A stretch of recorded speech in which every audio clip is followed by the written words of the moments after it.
Thank you, Janie. Janie was supposed to be our voice of God, but so much is changing. Hi. Welcome. Om Shanti. Om Shanti. Happy Sunday. Tomorrow's Monday. Hold tight. I am so happy to be here, not because you all are here, because I think happiness is our natural religion. And I think when a lot of us come together with the awareness and the acknowledgement that we don't, I guess Happy's going to be sharing. I'm so sorry, she always takes the stage.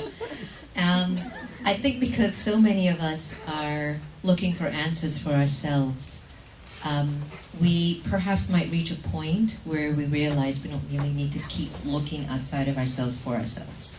That perhaps we're just sitting right there. Goodbye, thank you.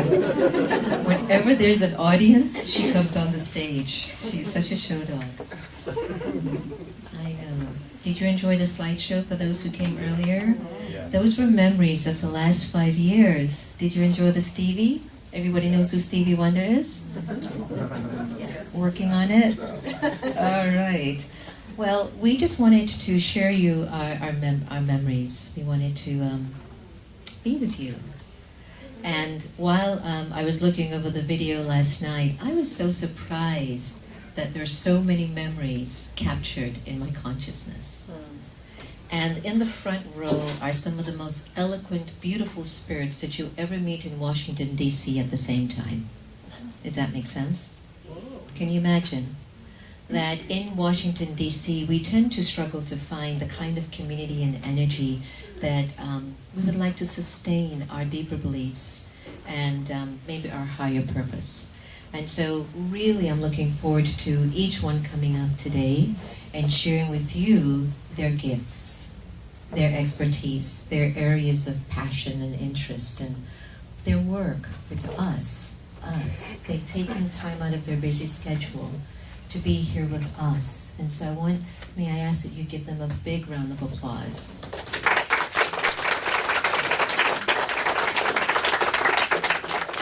Okay. So it's my privilege to do the housekeeping part as well. And if everyone has a cell phone, could you please make sure that it's on silence? You are more than welcome to take whatever images you'd like, record whatever you'd like. And I would suggest you keep your notepad open on your smartphone because you're going to get a lot of jewels that you're going to want to take away. However, the good news is this segment is being broadcast live on Facebook. So if you have a Facebook account, just go to America Meditating Facebook now, and I'll give you a minute to get that together. And all you have to do is share on your timeline, look where I am. Look where I am, and I'm about to hear some good, juicy stuff. So look out when I get home and I'm all positive. You're going to have to change. So, these are the benefits, I'm telling you, of hosting this show that I've experienced. It's just the incredible richness of information and knowledge that I've had the fortune of getting. So you're in the space of the Brahma Kumaris Meditation Museum, in which we broadcast here on many occasions live. And it's a non-profit, and the founder had a vision over 80 years ago, empower the woman and you'll empower the world. And so 80 years later, here we are with 9,000 branches in 120 countries, with 1 million volunteers. So when we press a button and say we need help, you got 1 million little soldiers coming out to your assistance. And so that's a very powerful thing to be very proud of. I've been with the Brahma Kumaris since I was about 17, 18. My parents are teachers in the Brahma Kumaris movement, and I had absolutely no interest to become a Brahma Kumaris, especially after I bought my 2 nightclubs in South Beach, Florida.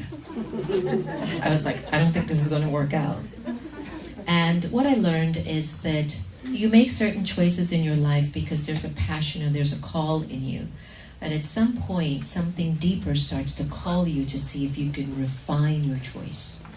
Refine your choice. Is there a better way that you could decide to do this where you can feel better? And I think that's where I am. I made a decision that made me feel a lot better, and I'm still partying. the intoxication or the intoxicants are mostly wisdom. It's no longer Scott, what do you call it? Jack Daniels. I don't even remember the drinks anymore. I haven't drank in 30 years.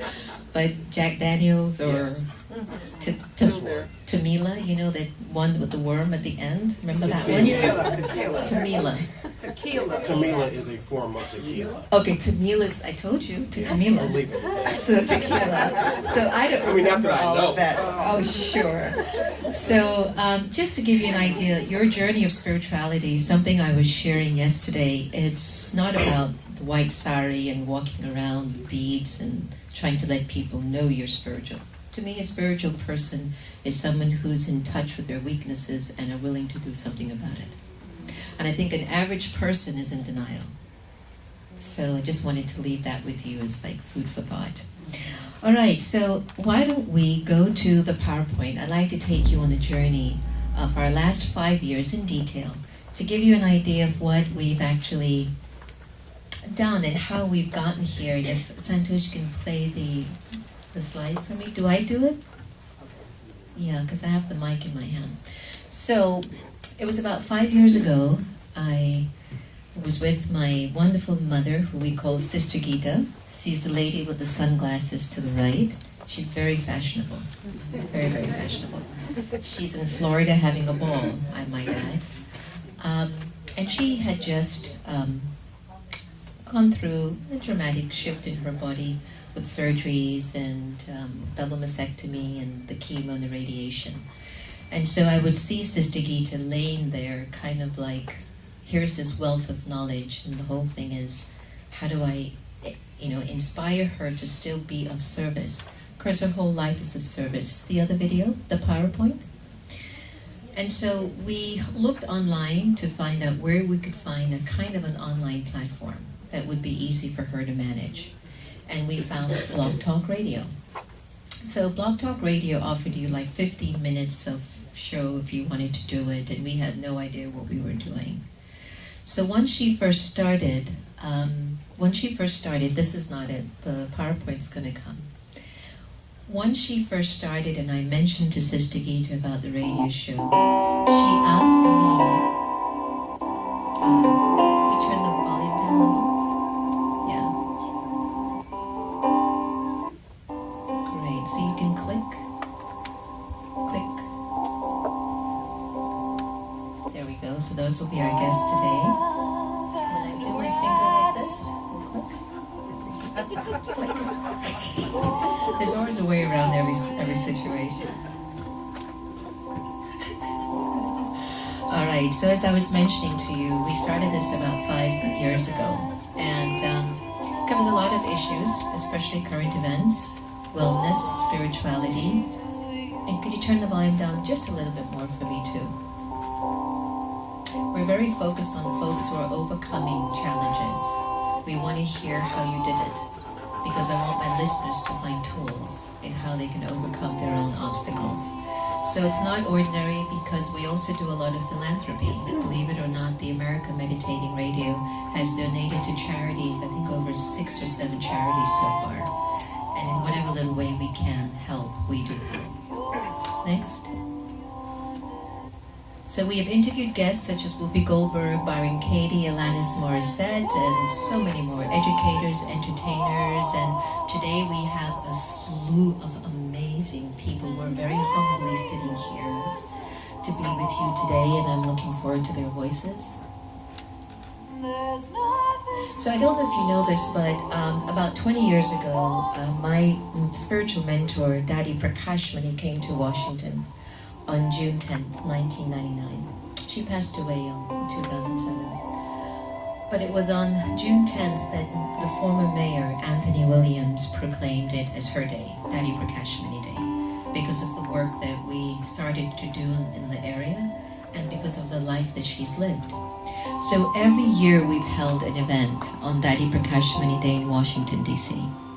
Next. And that's how America Meditating came about in 2012. There was the bombing, remember the bombing and stuff in Boston and all these things that were happening.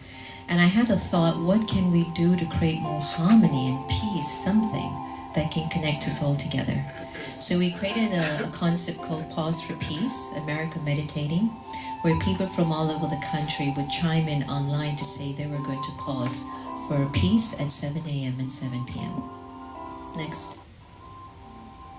So as I mentioned to you, that in 2013, Sister Gita was really the inspiration behind America Meditating.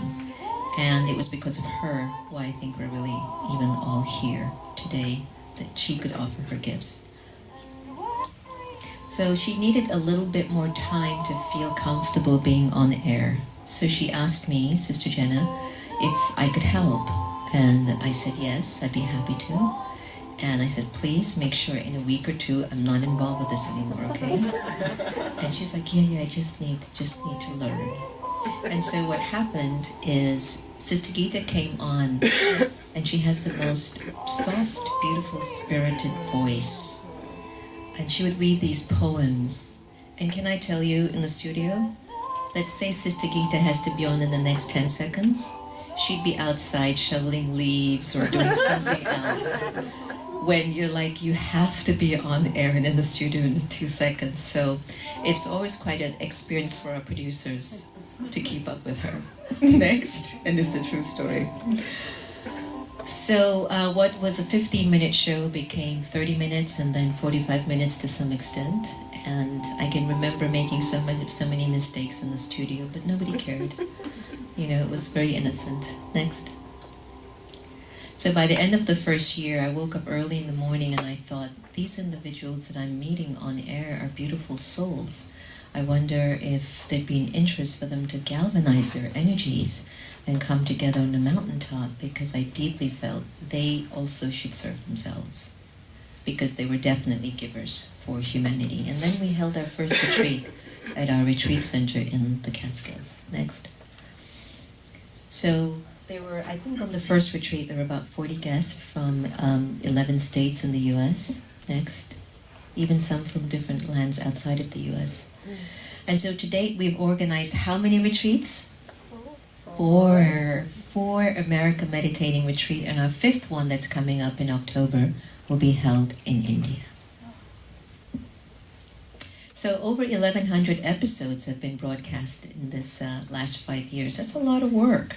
If you've ever produced anything, to produce 1,100 episodes, give the team a big hand. They're amazing. And nope, not yet. And the show has been syndicated on many major platforms, at least 12 right now. And it's also on the largest platform called Tunein, and of course Apple Podcasts. Please download us on your Apple Podcasts. So we've organized projects such as Meditate the Vote, Pause for Peace, Karma Cafe, Soul Talk, and we have an upcoming new TV series called Wise-ish, where it's just a very it's just a very short segment, about 5-minute segments of wisdom, in which you can just take with you on the go. So it has supported a lot of charities, as I mentioned, and our app, which is a free app, was designed by a 13-year-old. One summer he kept coming to me, Sister Jenna, look at this. I said, what am I seeing? Come on, use your time well. And he decided to design an app for us. So your Pause for Peace app was designed by a 13-year-old during the summer, in which we didn't want him to waste his life or his time. Mark you, now he's in trouble, but it's okay, you know. So the show listenership has expanded to 90 countries. Can you believe that? Wow. And it's all because of the app. Folks are downloading the show more on their app than they are watching on the computer. Wow. So it's definitely a show on the go. So I'm very, very pleased to share that. Next. So over 90 countries. Next, USA, Canada. My favorite is South Korea, because I just love talking to them. Okay, next.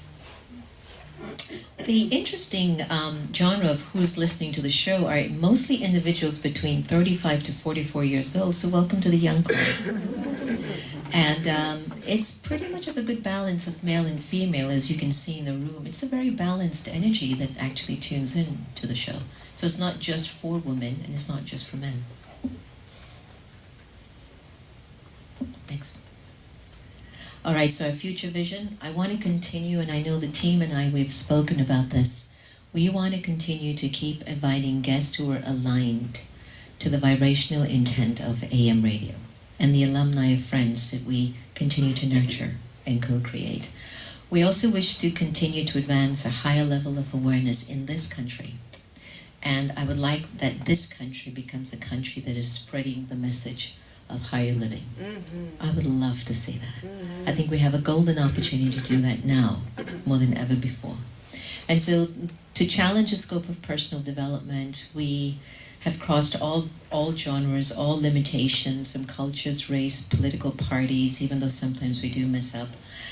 But we're totally, totally connected to bringing together a collective group of individuals who are really modeling self-esteem, self-worth, humility, peace, authenticity, and that's who you'll be meeting this afternoon as well. So it's our invitation to request you to keep supporting us, share with your friends, tell your friends about us, let us know that we are in your hearts and in your mind, and let's keep making the world a better place. I think that was it, yes? So that was the story of America Meditating Radio in the last 5 years. Okay, so thank you so much. So let's get on to some of the juicy part of the evening. Our first guest, it's going to be in the form of like a mini TED Talk segment. So everyone who's going to come up will offer you something to really hold, so you gotta grab what they're about to say.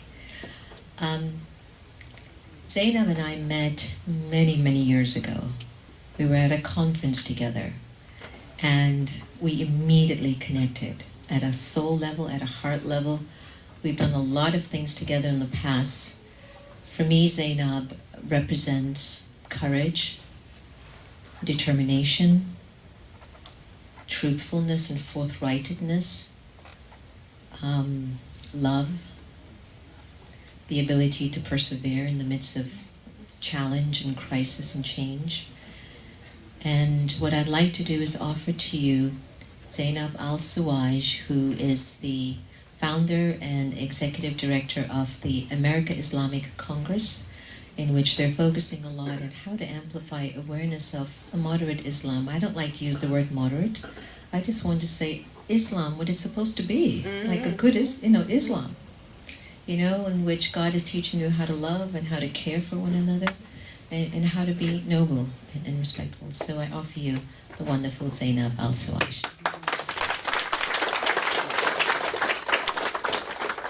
Oh wait, that's your mic. Sorry, that's mine. I know.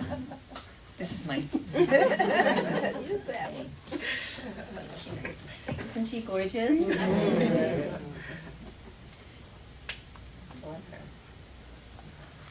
So let's hear some wisdom.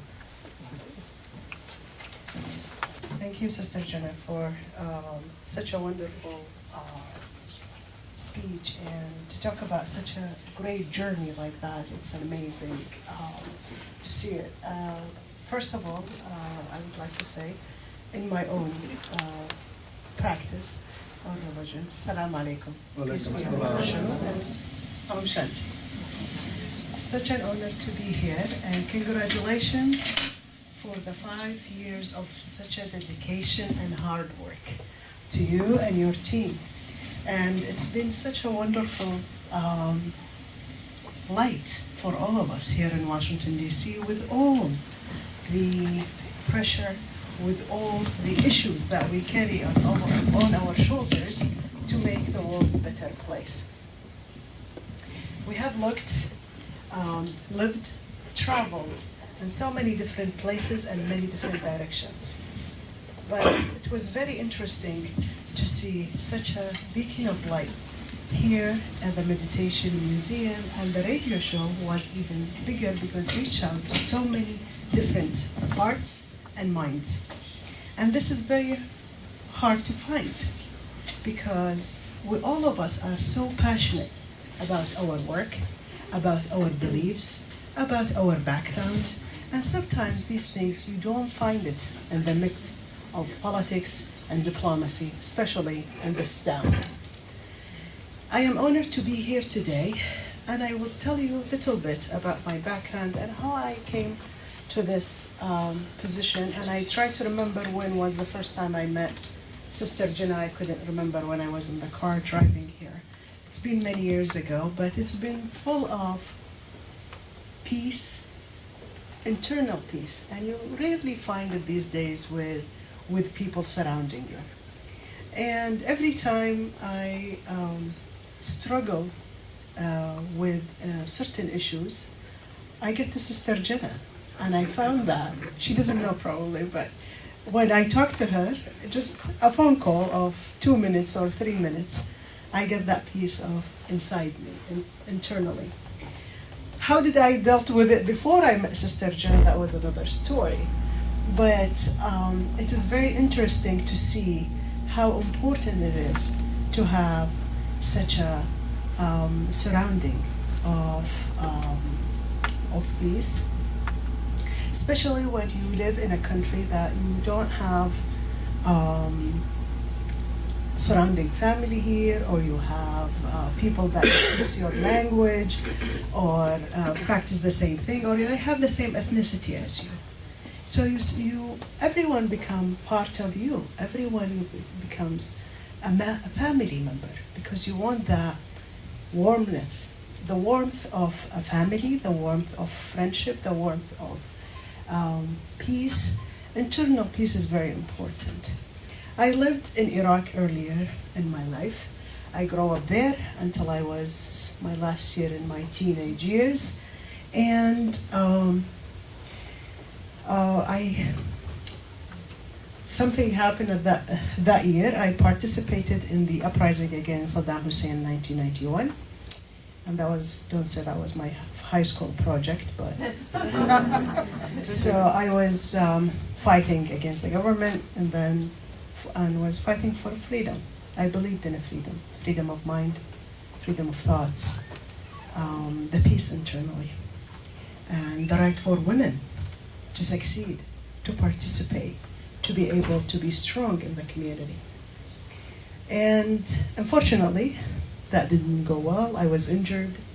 I was hiding for a few months until I managed to leave Iraq. I traveled to so many different countries, and I end up here.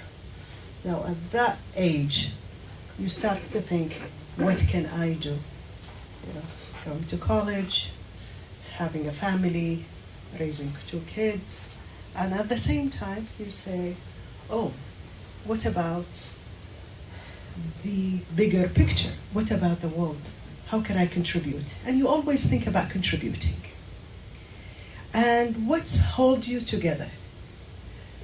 With all the atrocities that you see, with all the challenges that you face in life, what brings you together is your faith.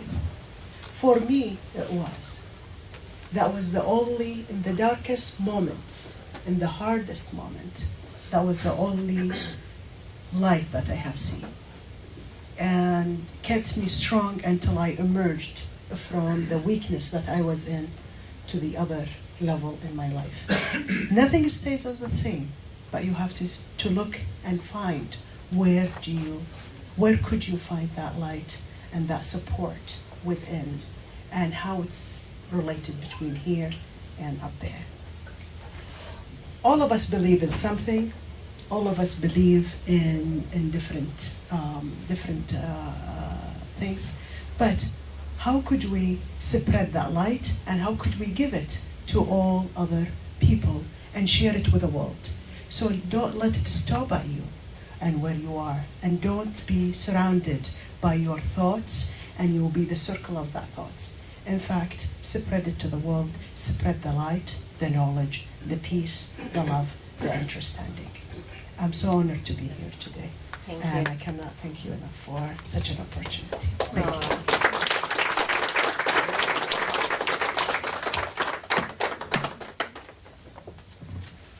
Thank you so much. Spread the light, spread the peace, spread the beauty, despite whatever the challenges might be. You might not be so certain as to where it's going to take you, but just travel anyway. You just might bump into those that will support you beautifully. I'd like to request all the presenters, the camera person told us to stay in front of the light, so we could all look like light, and that was my problem, because I was hugging you here. I know. Next we have Diane Hayworth, a life coach, author, teacher, public speaker who believes everyone should live their joy, and she does. Diane really does. Although her professional life spanned over 30 years in the marketing field, Diane has always been intrigued with holistic healing, including energy work, nutrition, and the power of individual beliefs to influence personal health. Without any further ado, we invite our wonderful sister, Diane Hayworth, to the stage.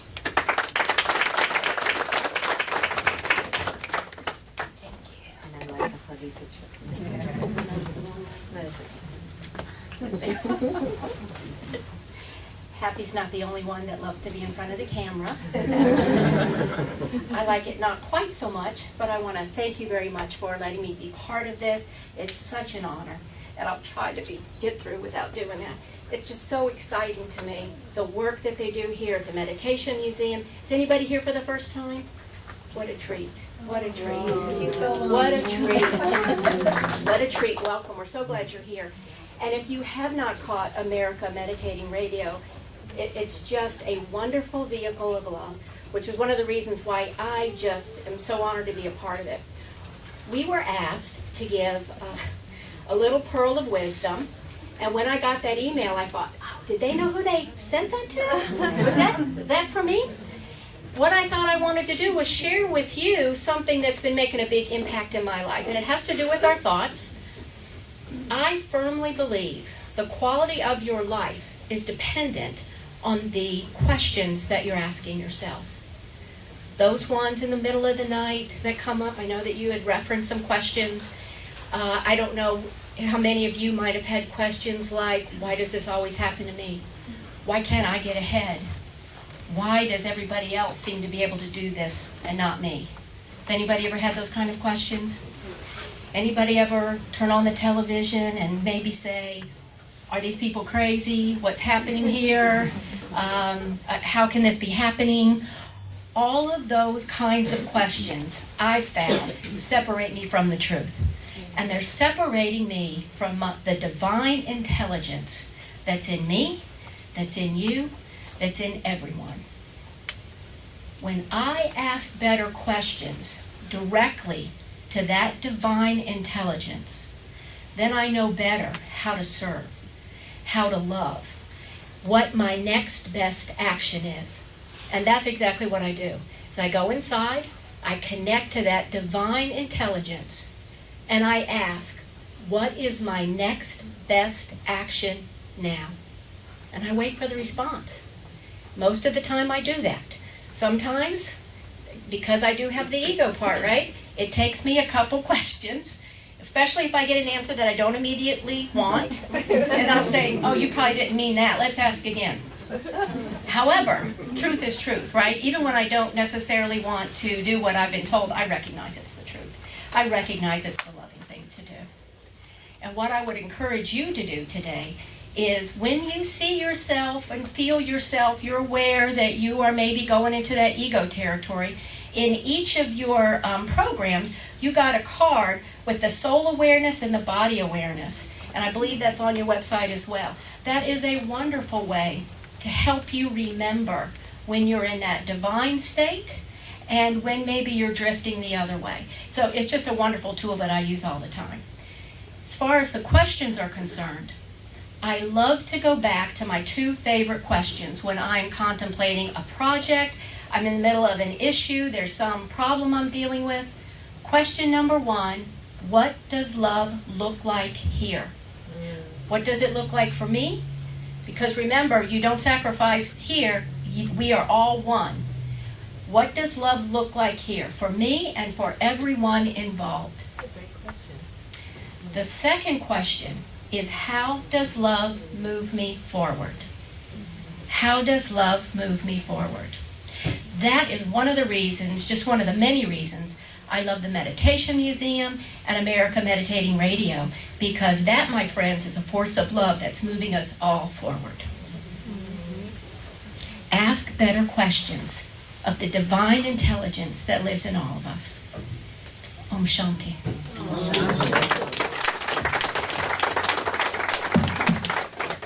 Thank you. That was gorgeous. Well, what does love look like for all of us? Can you imagine? I think it'll be that we're purging out our limitations that we're hiding from ourselves. I've been focusing a lot on the virtue of honesty. I want to be very honest with the way that I've treated myself so I can be free. And I think the more we're honest, the more love will show. I think our dishonesty is hiding our love. I got a note, there's a Mercedes, black color, lights are on. I don't know if it's just on or later. It's one of those wonderful moments. Next we have the beautiful Ruby Lathan, Dr. Ruby Lathan. She's a certified holistic nutritionist, wellness coach, and an advocate for the life-saving benefits of plant-based nutrition. How many of you are on a plant-based diet? Hands up. Okay, good, 2. Wonderful. It's so good for you. It's so good for you. Zainab, we're not giving up on you. Plant-based diet. I know it's hard coming from the Middle East, but I'm Jamaican, so if I could do it, you can do it. All right, so Dr. Ruby inspires, and she's got a powerful story of recovering from thyroid cancer through alternative treatment focused on whole foods, plant-based diet. Dr. Ruby worked as a researcher and an award-winning engineer and now teaches others how to re-engineer their health and live disease-free. The beautiful, wonderful, amazing Dr. Ruby Lathan. Okay? Doesn't she kind of remind me of Michelle Obama?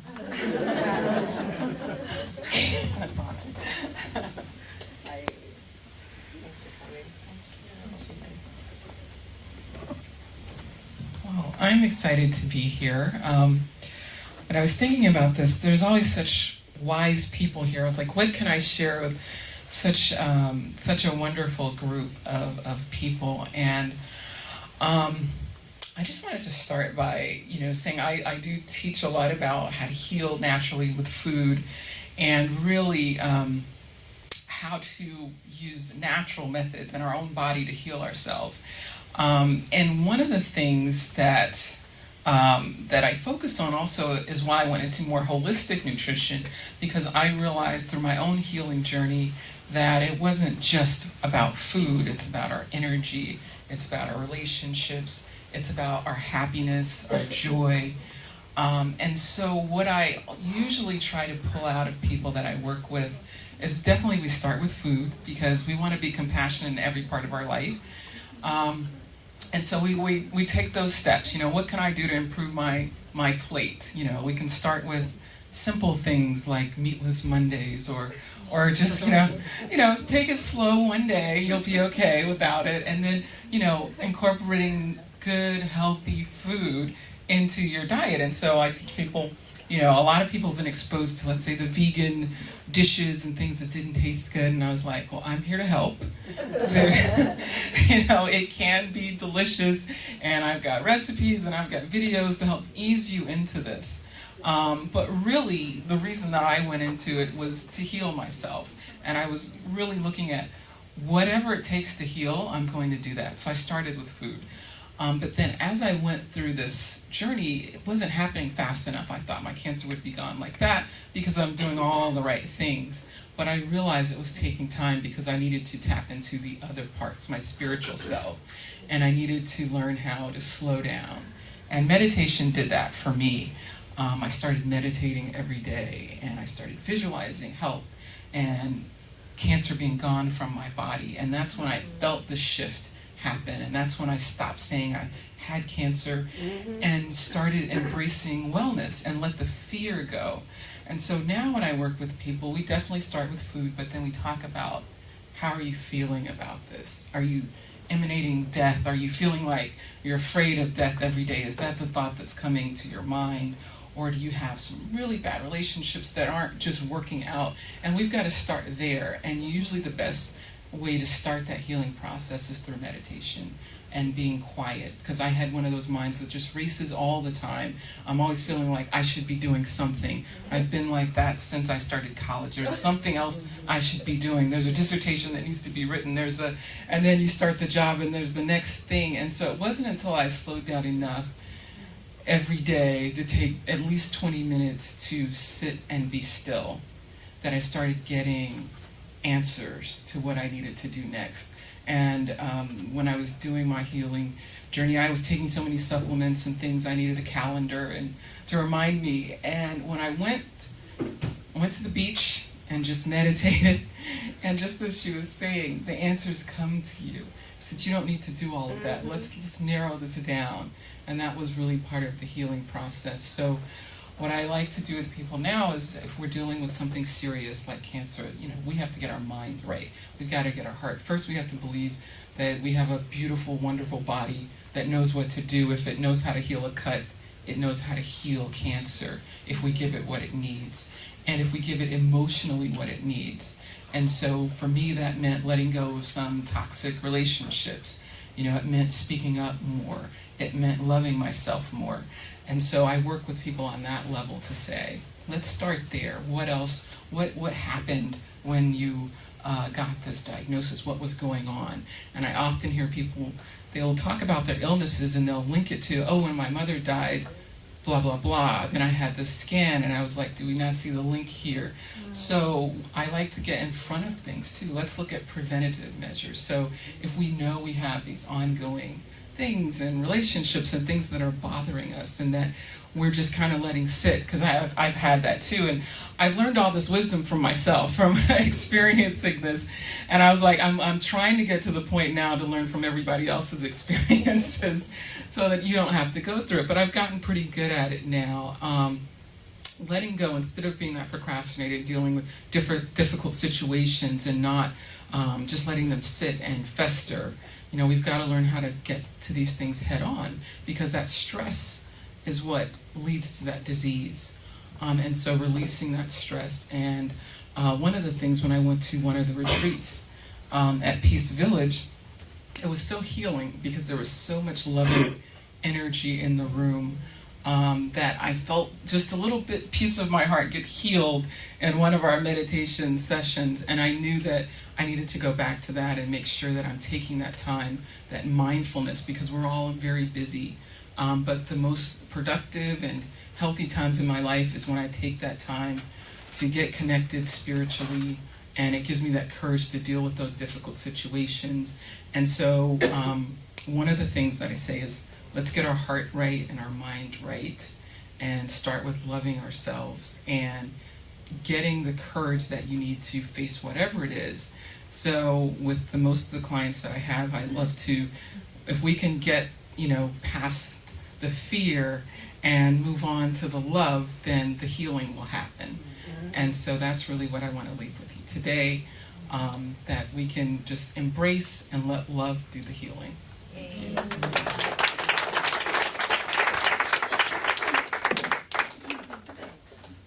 That was rich, wasn't that?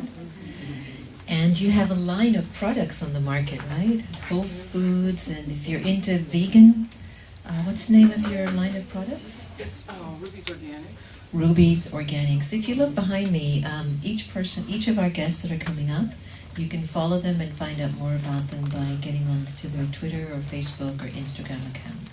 And just look them up so you get an idea. Oh boy.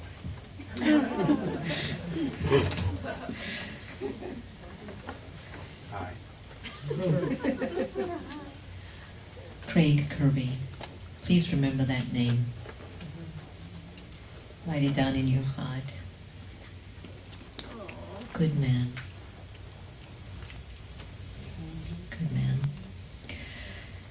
Craig is one of the nation's premier political operatives. With over 2 decades of hands-on political experience, he has created successful issue advocacy and electoral strategies for candidates at all levels of government.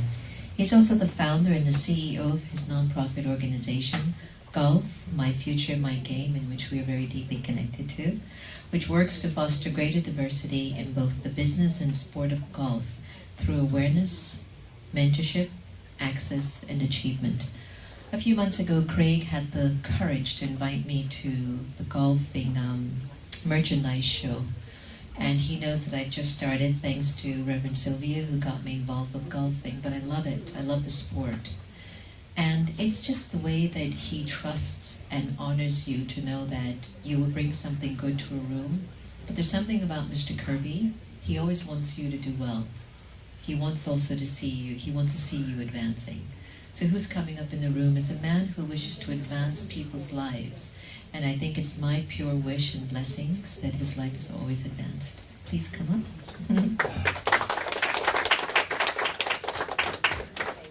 Hey, sister. It's nice to see you. You see his face? Like a big big daddy, right? All right. So, I mean, being the only man, I'm going to sit down. Oh, okay. I know it's 5 minutes and I've got 2 minutes worth of remarks. That's it. Hi, everyone. 5 years. Sister Jenna, American Meditation Radio, you all are beyond beautiful. I mean, you know, you always hear folks say, water seeks its own level. Well, we are in a grand ocean. An ocean full of love, an ocean full of wealth, of wisdom, and an ocean full of golf courses all over the world. So, those who play golf, you know, golf usually has 18 holes. And some of the words I think about with golf, questions, linking, connectivity, friendships, conversations. When I was a freshman in undergrad, a really dear friend wrote me a poem. And the name of the poem was Lessons of the Heart. Well, as years progressed, what I did was I took each of those 18 lessons that were presented to me, and I changed it from Lessons of the Heart learned on the course. And I wanted to share 3 of them with you this afternoon. 1, in all things be true to yourself. Know that what is external will flow with the appraisal of others, but that the essence that is you, that is truly you, lies within and cannot be determined by the ups and downs of external circumstances. Whole 2, lesson 2. Be open to give and take, realizing that everyone has something of value to offer. And that's what we learn when we're on the golf course, that everyone has something of value to offer. As I share with a lot of our kids, some kids think because they go to a private school and parents have a Mercedes and a Range Rover, that they're special. Well, all kids are special, as we are all special. And my story with them is that just because your feet are lower than your eyes, that doesn't mean that your feet are worse off, because your feet take you where your eyes go, or excuse me, where your eyes see. And that's what we need to realize. And then finally, you want to challenge yourself with new opportunities. Never settle for less that you can be, and never, ever let others settle either. Challenge them beyond their comfortable boundaries, knowing that you do not profess to dictate the way in which they should grow, only that they should grow.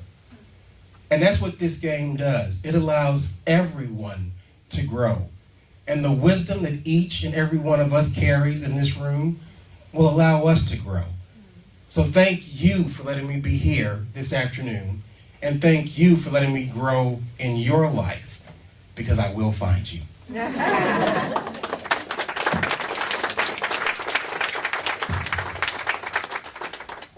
you. Didn't I tell you that he's the type of person, I didn't even know what he was going to say. And Craig's whole story is about others growing. So Diane was saying, ask what it would be like if love was all over. Zainab was sharing that it's important for us to spread your peace, spread what is good about you, right? And of course, check yourself, ask yourself listen to what's going on, love yourself, respect yourself, value yourself, find out what's actually going on with you if it's creating a blockage in your system, right? You can see where we're trying to move to. We're trying to move to a life of freedom. Means mental freedom, not just physical freedom. You enjoying so far? Yeah, good. Tell the person next to you, I'm having a good time. I'm surprised. This is pretty good. You know, you never know what you're going to experience at the Meditation Museum. I think a lot of folks would say to me, I don't know what to find. What would you do at the Meditation Museum? I says, come on in and you'll find out. If your mind is in check, you're going to be feeling good. If you're not feeling so, if your mind's not in a peaceful state, it's normal, then you won't feel so good. So. Next coming up is my very dear friend, my golfing partner, Reverend Sylvia Sumter of Unity of Washington, D.C. She has served as a senior minister of Unity of D.C. since 1910. I was going to say 1801. She loves that. Okay, she's been serving as a senior minister since 1991. She is a natural, gifted teacher who spent the early part of her career as a professional counselor in the Institutes of Higher Learning.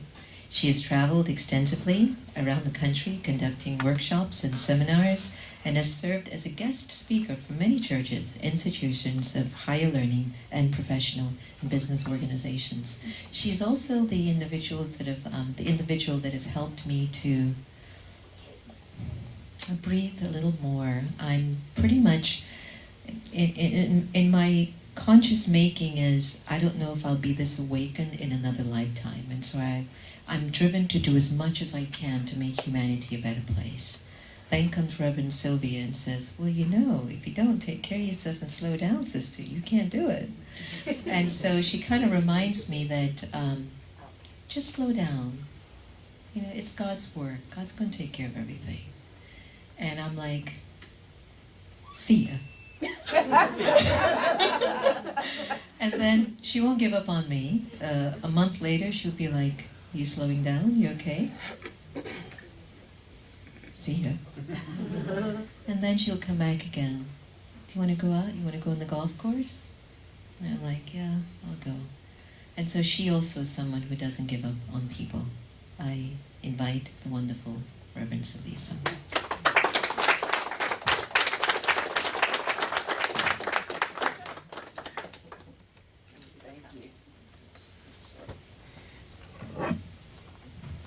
I think I'll sit down too, Craig. Thank you. Thank you. I'll join you. Well, I've been on my feet this morning. I had service and I stand for a couple of hours. But thank you for the invitation to be here, Sister Jenna. And I want to congratulate America Meditating on 5 years of wonderful work, and all of her staff who just do a fabulous job.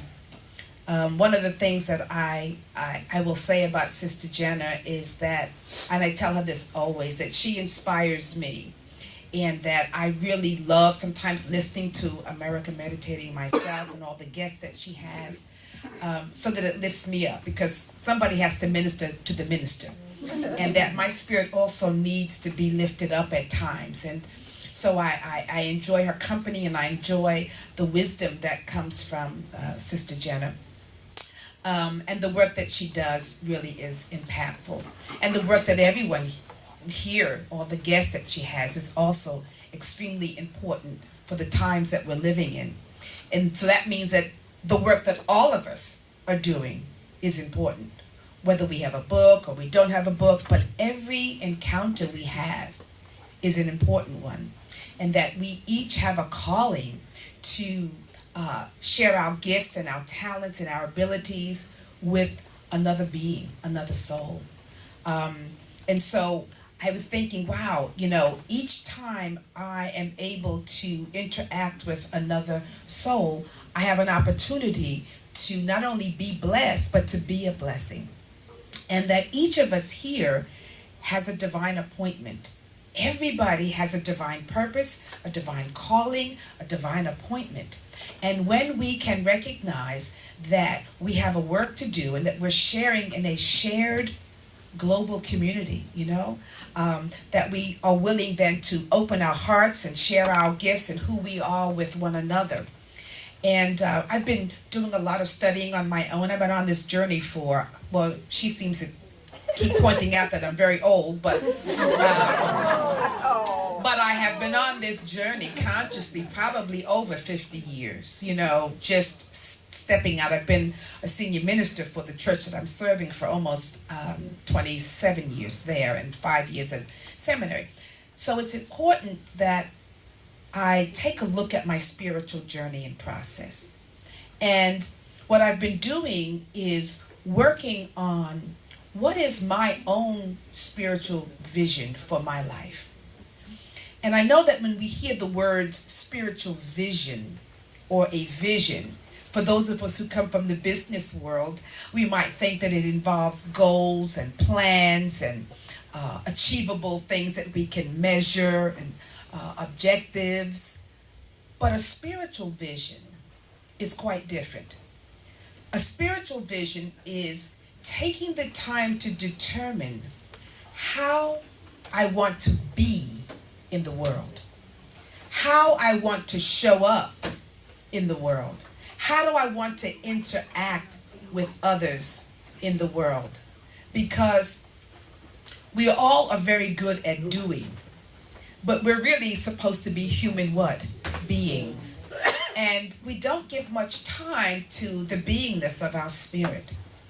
And I was just studying this whole process of developing a spiritual vision for how I want to interact, because life is about relationships. We are always in relationship to something or someone.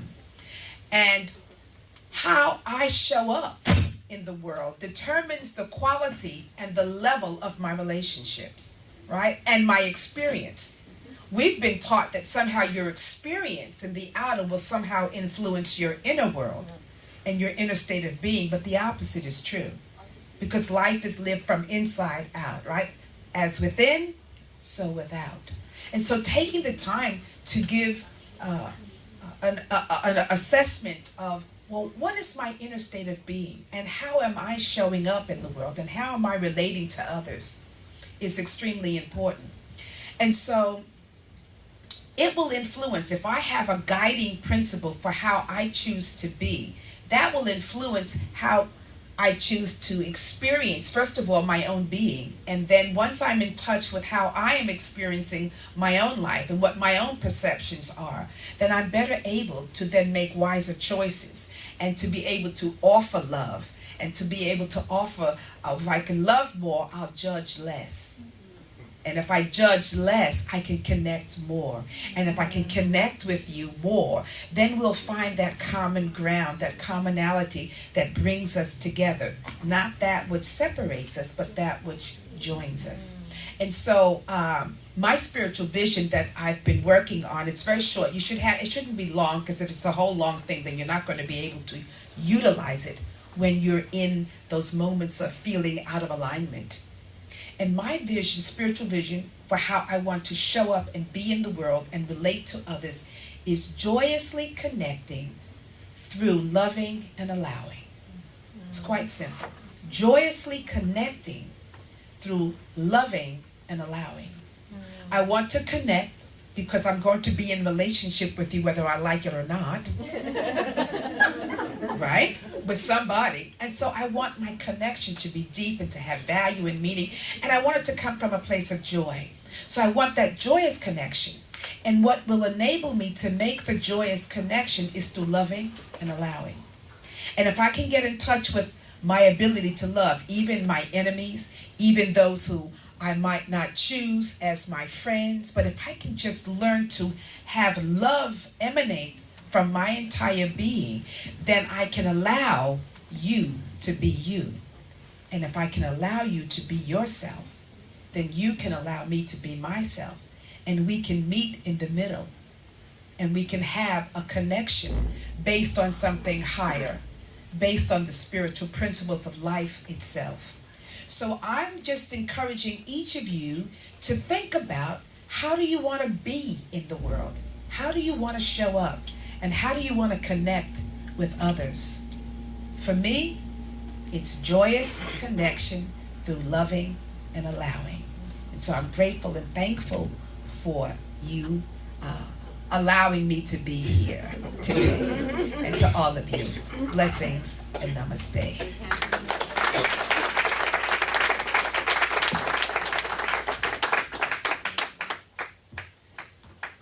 That was brilliant, wasn't it?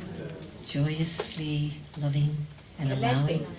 Joyously connecting and through and allowing. Joyously connecting through and allowing. It's a great question, to ask yourself, what is it that you really is at your base? It's a really important question. This morning in our meditation class at 7, I was sharing with the family that I don't care about numbers, becoming the most elevated. I just want to die knowing that I was the most loving person. I just want to be a loving human being.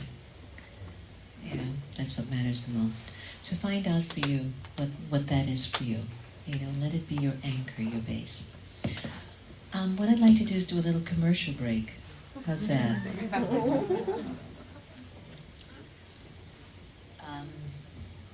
Everyone's okay? Enjoying?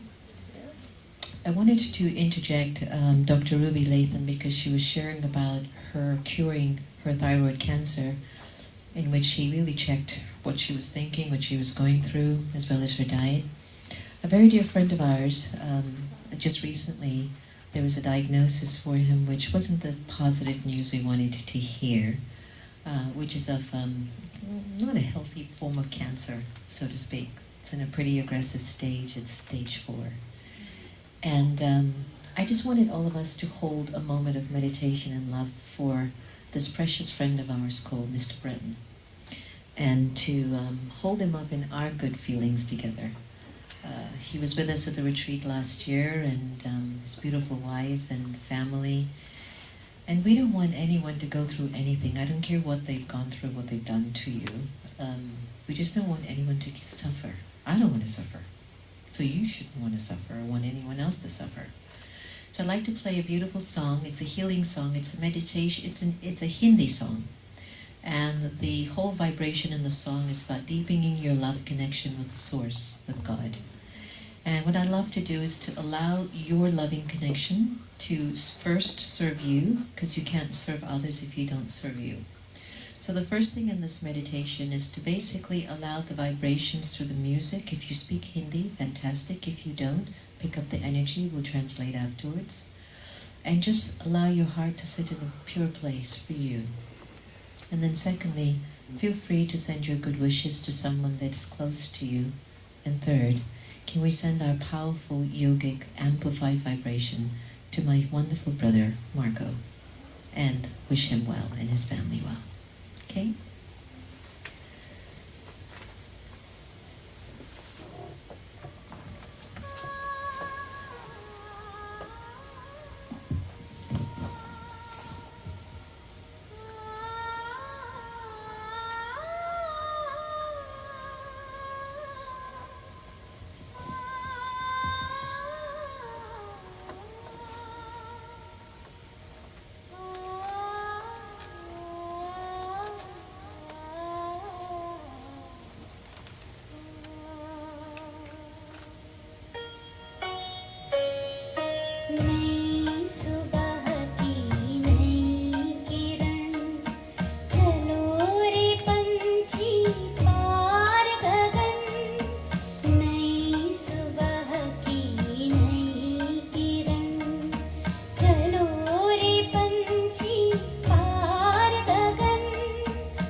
The song basically reminds us to forge our connection with the Supreme One above, so we can return to our state of bliss, in essence. And so to our dear friend of the American Meditating Alumni, Brother Marco, we wish you a lot of love, healing thoughts, and a powerful recovery. Something magical. Something absolutely magical. And next we have, she's like a second version of Zainab.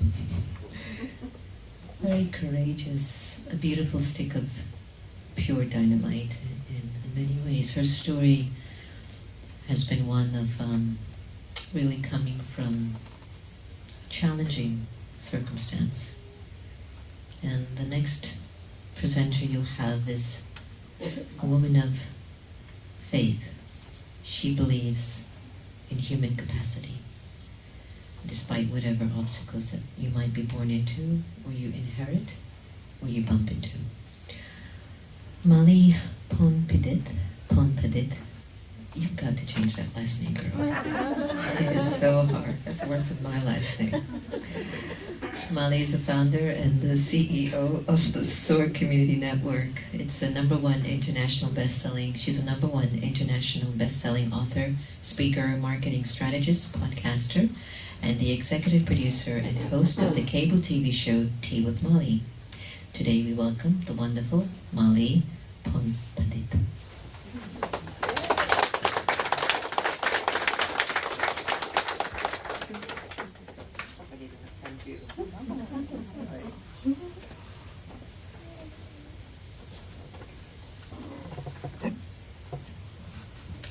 Om Shanti. I'm going to sit down to ground myself too. I think today, because of the rain, we had the sunshine yesterday. Sometimes when things change so fast, we need to know that it's all okay. So Reverend Sylvia came up here and she spoke about vision and she spoke about alignment. And those were some of the comments that I was going to make. So it just validated to me that vision and alignment are probably very important right now for all of us. So with that, as Sister Dr. Jenna had mentioned, I have gone through a lot in life, as all of us have. I was a child refugee of war, came here with my family when I was 4, when we escaped Laos, and arrived at the refugee camp in Thailand, where in less than a year, a church in Maryland sponsored our family. So that's how I arrived here. And for most of my life, I was pretty much just on survival mode. You come here and you really don't know anything about anything. So you don't know about what life is like in this foreign land, but you're also a child, so how much do you really know? There were so many unknowns that most of my life was about really just faking it until I made it, or looking for ways to just find a way out of poverty or of fear. And so most of my life, the decisions I made, even though I don't regret any of them because they led me up here to you, were based on fear. So, and I know that as human beings, we all have that within us. We are motivated in life by fear or by love. And when I turned 35 years old, I had this brilliant career as a financial planner, advisor. But I chose that career because I had lost a fiancé. And I thought, well, I should teach other people to plan because that's my experience to share. And I did that, and it was a beautiful journey. But at 35, I had really something inside of me, I think, Ruth, you touched upon it. We know, like that compass that came with us when things are not in alignment. And although my life on the outside looked wonderful, I was making lots of money, I had used all my tools in life to get me there, my soul and my spirit knew that I wasn't in alignment. I was not all of me. I was still parts of me that knew how to survive. And so when I turned 35, I began this journey of collecting the right tools so that I can activate the other side of my spirit, which is the side that believed that there was enough in the world, that there was abundance. And that was really the beginning of the decision to leave financial services, to start something that was being able to express the whole of me, right? The artistic, creative poet in me, the analytical mind in me. And so that's really what I wanted to share today is, are we in alignment of all parts of who we are, not just bits and pieces or fragmented pieces, because life suggests we ought to be a certain way, because it's for us to survive, or a protective shield, or fill in the blank. To be an enlightened soul, which I'm still working on being, as we all are, is to really know yourself, and to really know that there are hidden scars and bruises that we think we've worked through. But it takes a long time, and it takes a lot of mentorship and guidance, and a lot of self-love. A lot of self-love to go deep and deeper into some very scary, painful places, because you know and you trust, you have faith that the only way to set yourself free is to go through it. So there's alignment. Figure out what is yours to do that is so uniquely designed for you because of your gifts, your talents, your life experiences. If you don't know, map it out. Find mentors. Find tools. So the second piece, alignment is one. Second piece is use your tools. Go find the tools, practice them, like meditation and EFT and poetry and art and whatever you need to do, and use them consistently. And then the third is to become the tool. To elevate ourselves to a place where we're not perfect, we're still here as human beings.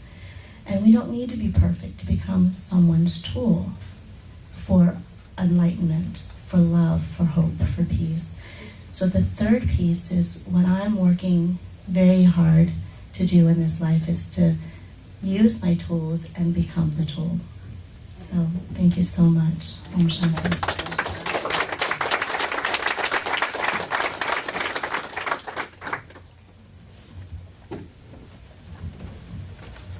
That was fantastic. Become the tool.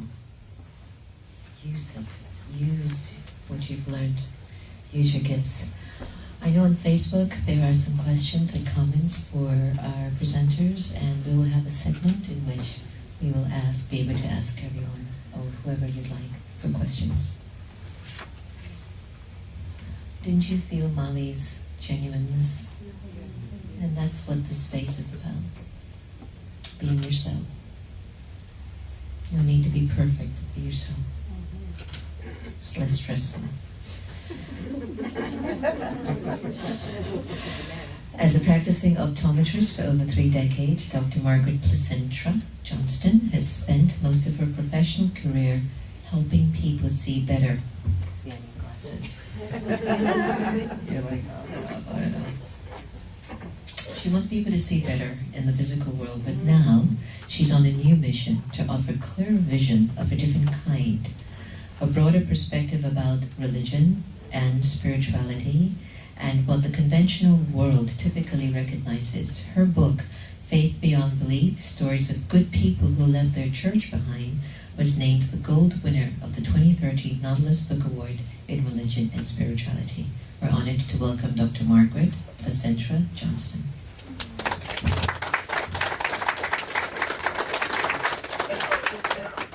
And she lives in McLean. I do. I could have walked here, but I didn't.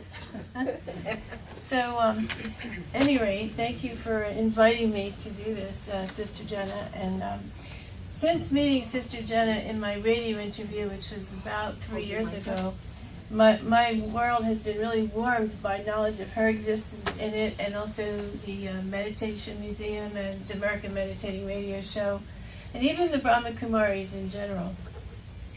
I'm especially grateful to Sister Jenna for someone who consciously contributes a more positive presence in the world than sometimes sounds like a crazy world, and she's someone who's presenting definitely a positive image.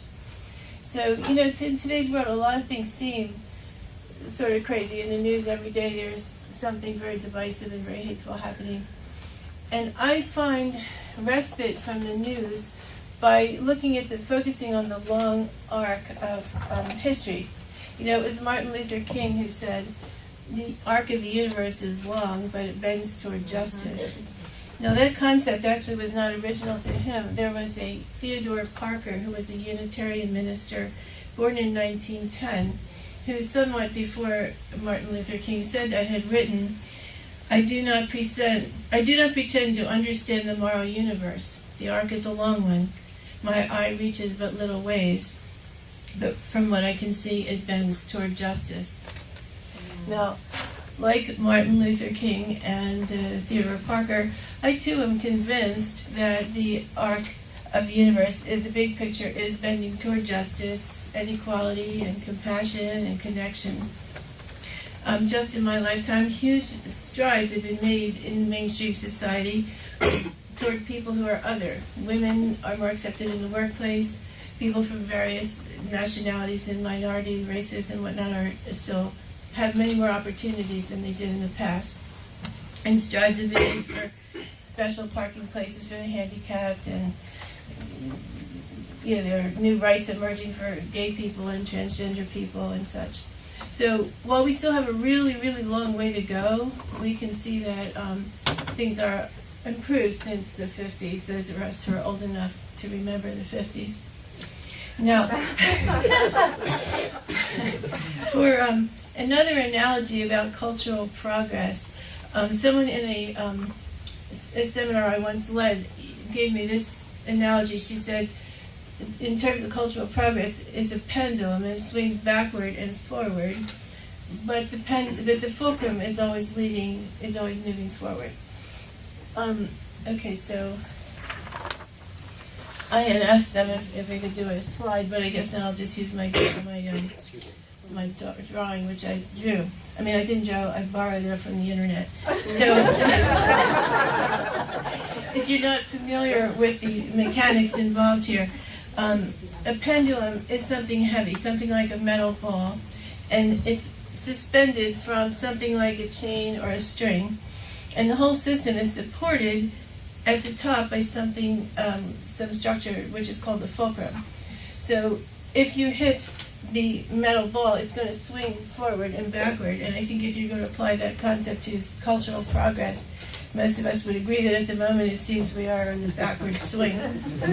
So, but if you can trust that the fulcrum is ever moving forward, then you know that every time the pendulum moves backwards, it doesn't go quite as far back as it was before.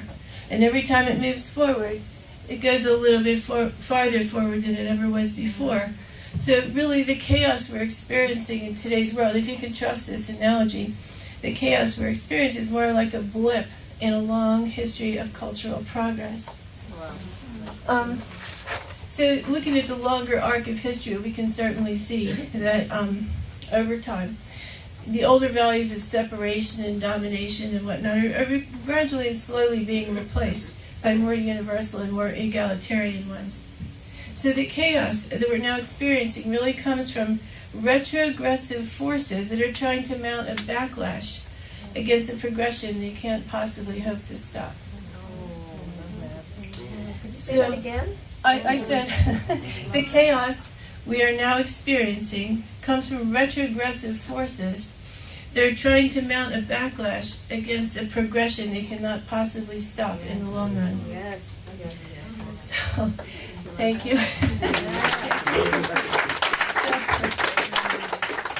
So, those of us who understand this are really called to resist fear and horror towards individual events in the news, and instead to personally exemplify the values that we want to encourage in the world: peace, love, acceptance, and inclusiveness, so that our children and grandchildren can enjoy it. Now, Sister Jenna is one example of someone doing about a completed job of this, as you could possibly imagine, of exemplifying these values. My goal is to be perhaps lesser but a similar example, but also to help other people to understand why they might want to do the same. Thank you.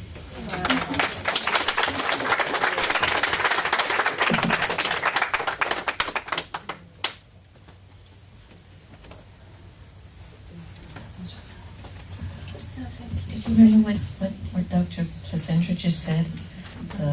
Could you say that again? It was just so powerful. I said the chaos we're now experiencing comes from retrogressive forces, people pulling the pendulum in the backward way, trying to mount a backlash against a progression they can't possibly stop in the long run. Reverend Sylvia, can I get a hallelujah? Yeah. You can get an amen on that. Yeah. I just love hearing stuff like that because it's so true. It's as if these times are revealing to us what's been sitting inside that we weren't addressing. And if it's the shadow of the dark that's coming out, it's basically saying, my brother wasn't addressing that issue. He must have been hiding it somewhere inside. And everything is just coming out. Everything's coming out. So bless everyone. Let's send our blessings to the White House. And I mean it. Every day I get up, I bless number 45 and everyone there. I mean it. And I bless those that are struggling with being truthful, knowing they might lose some things that they're attached to, but they will gain their peace of mind and dignity. The reward is so much greater. So I just want to bless everyone in various political parties, Democrat, Republican, Green Party, or Independent, whatever. Bless. When you signed the Constitution to serve the people of the United States, you signed into a deal to take care of all people, not just some. You signed that contract to take care of every person living in this country. And so we bless you. And we call you to awaken to your God-given conscience and truth. I know that you can turn this country around in such a way that would set such a tone for the rest of the world to follow. And so here's our blessing to you, my dear political leaders. Next up, we have the wonderful Dr. Andrea Pennington. Andrea is not only a beautiful person on the outside, she's got inner beauty as well. And I always laugh when I remembered her Oprah Winfrey meeting, and Oprah looked at her and says, "You're kind of smart, huh?" And Andrea go, "Kinda." I don't know if you remember that one. Dr. Andrea Pennington is an integrative medicine physician and acupuncturist, international TEDx speaker, and best-selling author specializing in self-love, resilience, and meditation. She's the author of Time to Rise and I Love You, Me. And today we have the wonderful fortune of welcoming Dr. Andrea Pennington.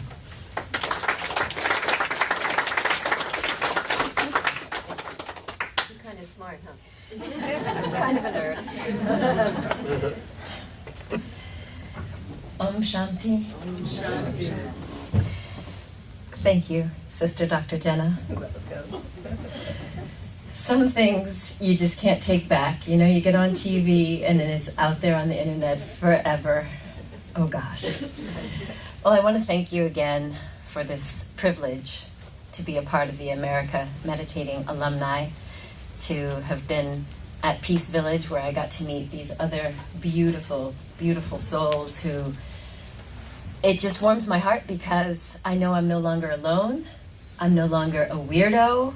I'm with my soul family, right? Yeah, yeah, exactly. You know what I'm talking about. Because that was part of my life, feeling like I was completely isolated. I was always a little different, special, some might say, and not in the good word, the good version of special. But I also felt a connection to the spirit world from the tiniest of ages. And yet I was plagued by depression for most of my life. And there were moments that I didn't really want to be on the planet anymore. And I was telling Sister Dr. Jenna about a time when I was really feeling really depressed and wishing that life was over. And I heard this voice. And the voice said, you know, you're kind of woke. Keep going. Because at this level of your spiritual development, you can get past this. And I didn't know anything about reincarnation at the time, but I knew that this voice was saying that if I took my life, that I might come back in some lesser state.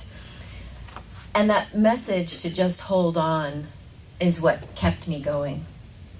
And it's why once I did get free from depression and anxiety, I've dedicated my life and my time to helping other people who feel isolated, who feel like the weirdo, who felt like they needed to be a chameleon and act in whatever way they needed to act to fit in and to get along.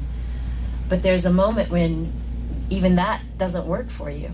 It's that moment of truth that we've all experienced where the divine, our higher self, our soul says, this just ain't working for me. Trying to live up to everyone else's standard, it's like what you shared about this idea of not giving all of ourselves. And that's even more depressing. And so being free from that has inspired me to share the stories of other people through the books that I publish and hosting my radio show as well. I want people to know that the way that I get there, yes, it's through meditation. I love that, but it's also about embracing all of me, the artist in me, the weirdo in me, the nerd in me. And I want to talk just a little bit about something that Craig shared, and that is this idea that water will always find its own level. And this is something that happens when we really tap into who we really are, our authentic self. You'll also find, like I have, your real tribe, the real family of people who will see you as you are, who will mirror to you that you are lovable just as you are perfect just as God created you. And even if we have these challenging circumstances that we were born into, based on wherever on the planet we were born, or the family system, whether it's karma, whatever you want to call that, we can still get past it. It doesn't have to be a life sentence that drags us down. And so my invitation today is a little bit lofty. Normally I'm just saying, embrace your authentic self, and that's usually hard enough for people. But one of the things that has really helped me is knowing that not only would I get past where I was when I was at my most depressed, but that I would go higher. And so I want to leave us with an invitation to go higher. Because what we've heard on the America Meditating show is whether it was being alone, abandoned, financial ruin, cancer, all sorts of crazy things that we feel like that would make us all want to climb under the covers or under a rock and give up. And yet all of these amazing people have continued to soar. They continue to rise. And something that's happened over the last few months, and I keep blaming Sister Jenna because she's an instigator. Do you all know? Like, she sees you for the real you, and then she kind of gives you this prodding and this instigation. That's my job. It's your job. And that's also what Sister Gita does. Her mother, the beautiful Sister Gita. She called me on the phone once, and at first it was your phone number. So I'm like, Sister Jenna's calling. I better take this. And I was literally in the middle of recording one of my shows, and the show was going really negative because it was just me, and I was like feeling really low. So I'm like, oh well, it's Sister Jenna. I must stop and take this call. But no, it was Sister Gita. And so I literally sat down, and I'm like, why is she calling me? I just better listen. And I remember I put it on speaker, and I just listened. And I tell you, it was a message from the divine. Because y'all know, right? She knows, this is how she does. And she just started pouring into me. And at that moment that I wanted to fall down into, why is this all happening? You know, that pity party, that poor little old me syndrome. She said, I want you to hold on to your virtues of purity and of love and integrity. All the values that I publish in my book. She was calling me out on it, kind of like you do, but in a loving way. And the thing that she said was, all of this negativity is going to blow over. And whatever you're expressing, when that stuff goes, is what's left. So if you fall down to their level, then you're going to be down there with them. But if we rise up to who we know we really are, who we're really being called to be, those values and those virtues that are really at our core, then we can rise up. And that's what we're all doing here together. We're all linking up together, sharing these messages and these voices so that we can rise up. And so I just want to invite anyone who may be going through a challenge, who is feeling like you just want to give up or give in, that you may even want to have that little pity party. We say you can have that pity party for about 2 minutes, and then you got to get up because you got somewhere to go. And we're going to be pulling everyone up with us. So again, I thank you. I honor you for all that you're doing for all of us and for me personally. You have made such a difference in my life, and I am so grateful. So remember, we can all rise up. I'm here holding you in that same vision, the same vision that Sister Gita kind of poured back into me. So thank you.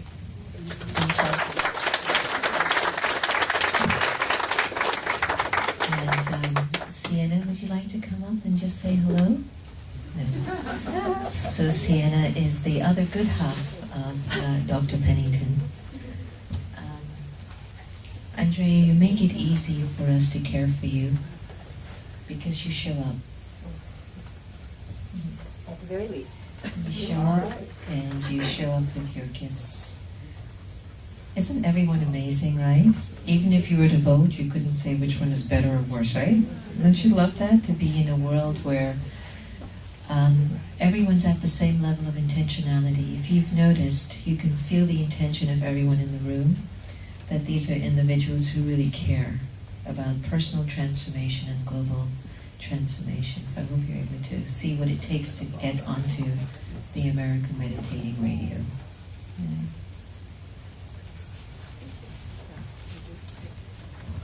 All right. Everything's okay in the back? Yeah? You all okay? Sorry about the space. Next and final guest for today, yes,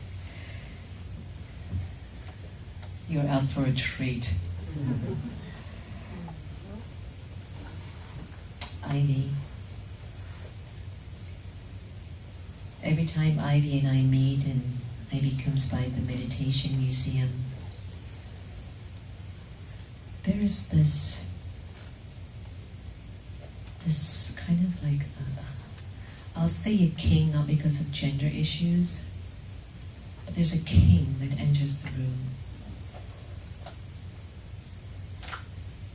There's a kind of a power about her presence, and she enters a room, and she's not telling you she's powerful, she just is. And even if she goes through whatever storms or whatever ins and out, I've learned we're all born powerful, so you can't gain it and you can't lose it. It's who we are, right? So there's no losing my power. I can forget it, but there's no losing it. And you're going to get a chance to feel the power of our final presenter, not only in the music that Ivy will present to us this evening, but also in the sharing of her story and how she navigates her journey at this time. I think what she's gone through as a mother is something like, I don't know how I could handle it, but she does, because she's a king. She does. She handles it with that strength. So as a practicing psychotherapist, producer, recording artist, lecturer, and concert vocalist, Reverend Ivy Hilton is on the cutting edge of a new paradigm for psychological, physiological, and emotional healing. Just as her family descendant, Marianne Anderson, broke through the barriers of racism to dazzle the world with her powerful and spirit-filled voice and music, Reverend Ivy Hilton is creating music and sound that goes beyond the present use of music, charting a path to new musical practices of this millennium. It's my honor to welcome the wonderful Reverend Ivy Hilton to the stage.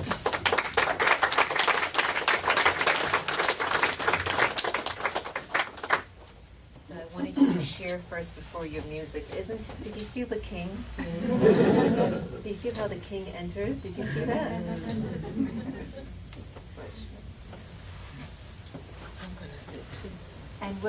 I think we're gonna do something special together. I don't know. Yeah. All right, thank you, Janie Jeffers, who's also another king in the room. As we move towards the close of this evening, we definitely would like to take your questions, and the presenters can offer you their answers. I wonder if we should do the question and answers after this segment, because we're going to do the music. I'm crossing my finger Dr. Pennington will offer us some music too, but I'm just planting a seed. I'm not pressuring her. But then after the next few minutes, we're going to just really line and have a really wonderful time of entertainment. Is that okay? All right. Thank you, Sister Jenna. And thank the Meditation Museum. I'm just always so grateful to be included in this process. To me, it's a really special and unique family. And it's always so emotional for me because it's so powerful. And just to be on this journey together and your vision of bringing all of us together that come into your space is absolutely life-giving to me. And I'm pretty sure it's life-giving to all of us. And so I'm going to say thank you for everybody. And then I thought, I'm so involved in trying to come to bring music, I'd forgotten about saying anything.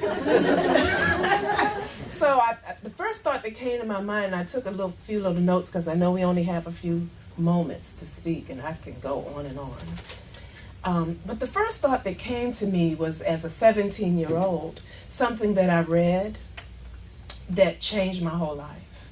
But I think it goes even back further when I was 5, 6, and 7 years old, traveling in the car on family vacations at night, and looking up at the street lights. And as a little child going, lights, lights, sprinkle lights, and trying to grab the light in my hands and hold it.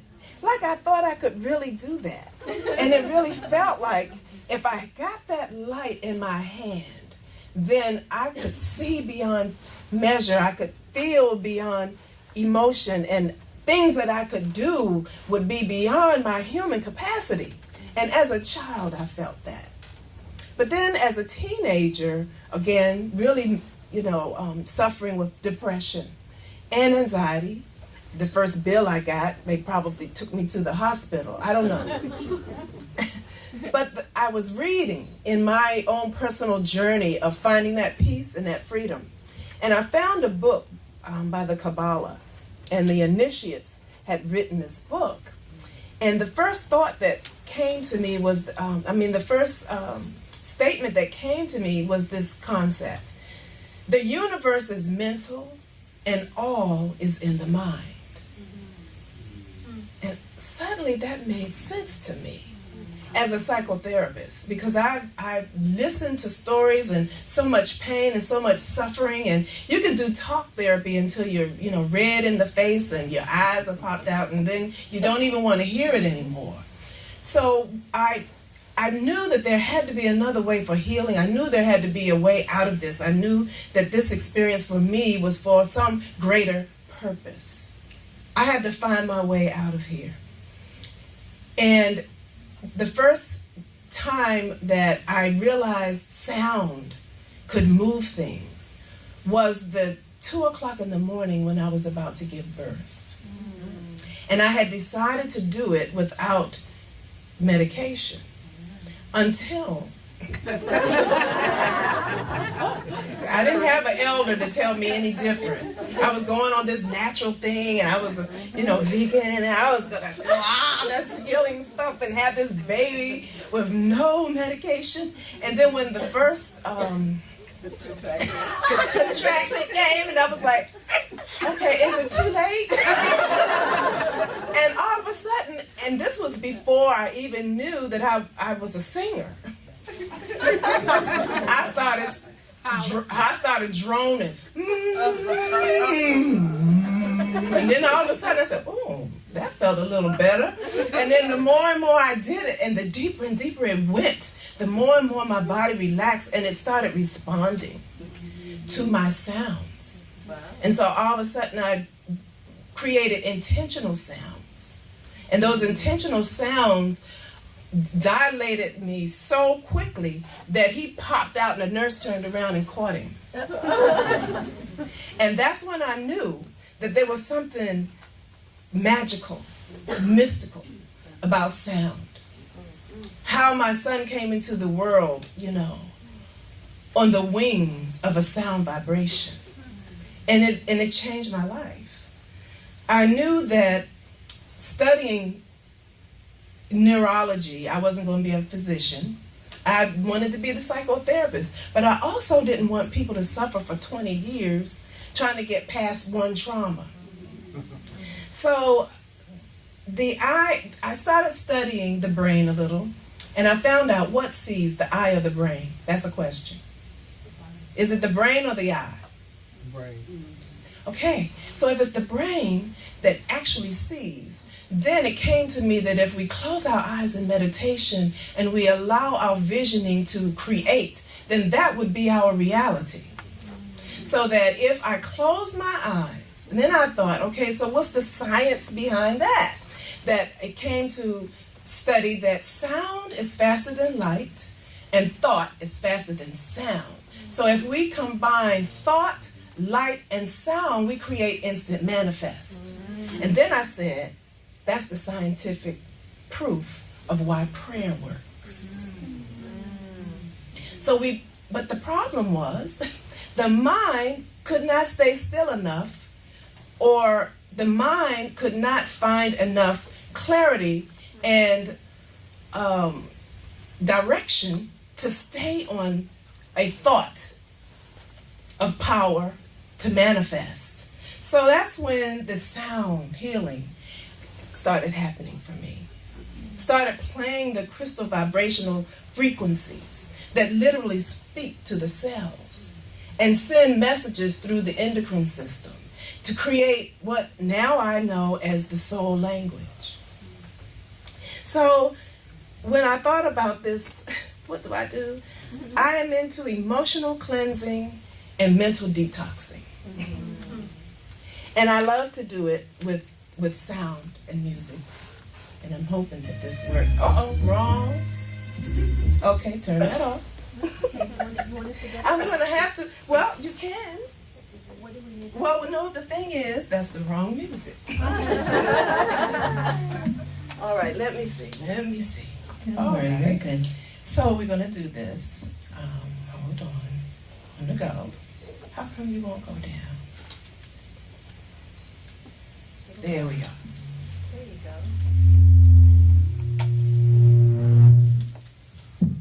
Let's see if that does it. So when I sing,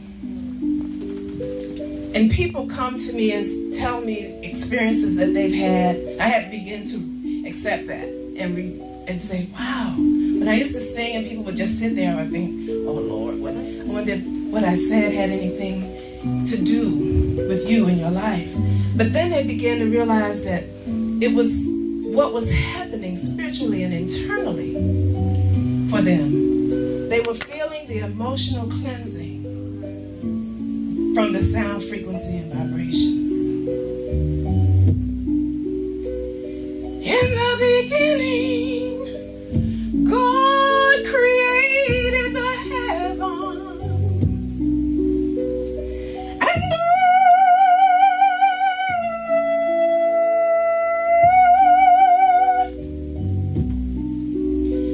earth was without form and void,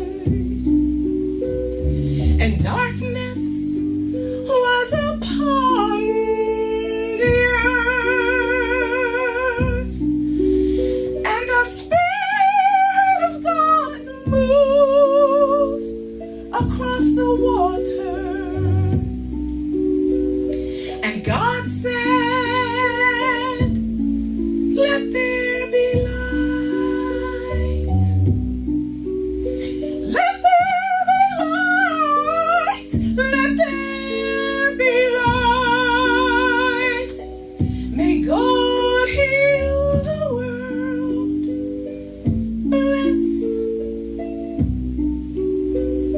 the earth.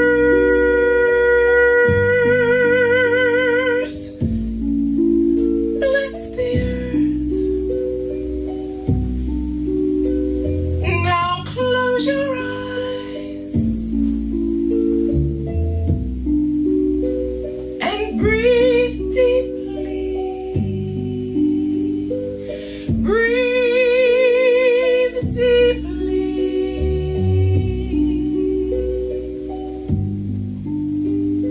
And see the world whole. See your life free of toil, because God said, "Let there be light." And God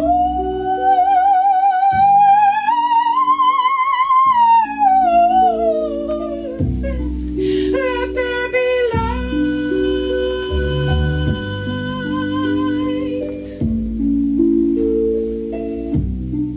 Let there be light. May God heal the world. Hear our cry, O Lord. We need you now. Let the Holy Spirit fill up this place. May God bless you. May God bless you. May God bless you and you and you and you and you and you. Whatever it is,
king. Thank you. So much. Such richness. We're coming to a close of our afternoon, and I hope you've enjoyed every bit of it. It wouldn't be complete if I didn't invite the team up to at least get Brother Santosh up, Sister Antonia, who's sitting with a laptop on her lap. That woman just won't rest. Santosh to come, and Antonia, and I'm going to try to call Sister. Can you get Sister? Well, can you try to call her? You have her number, and I know that some folks had sent in some question, but just for the sake of time, please understand that we value your questions and comments. What I'd like to do is that I'd like to aim to finish a show at the appropriate time. And if you'd like to ask any of the presenters a question, then perhaps you could take some time to meet them in the room for signing their books or getting to know more about their products and their programs that they're doing. So if you don't mind me to. And please, there's a lot of refreshments on the way out, so make sure you take as much as you want. You can put it in your bag, put it in your pocket, put it in anything you want. Just take it. All right, Antonia, Santosh, come quick. They're so shy. Come on. You're calling, okay, Andrea's calling Sister Gita too. We got it. Come. Come, Antonia, come. Come, somebody. Santosh, come. Okay, so the producer behind America Meditating, the beautiful Sister Antonia, come on up.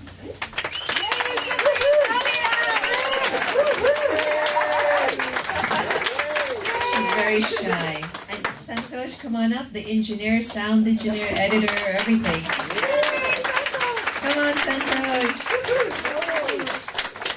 You see how shy they are? And Sister Gita is on the phone. Good. So Andrea, you hold the phone with me. And we have Sister Gita on the phone, who Andrea will hold the phone for me so that we can interview and talk to her.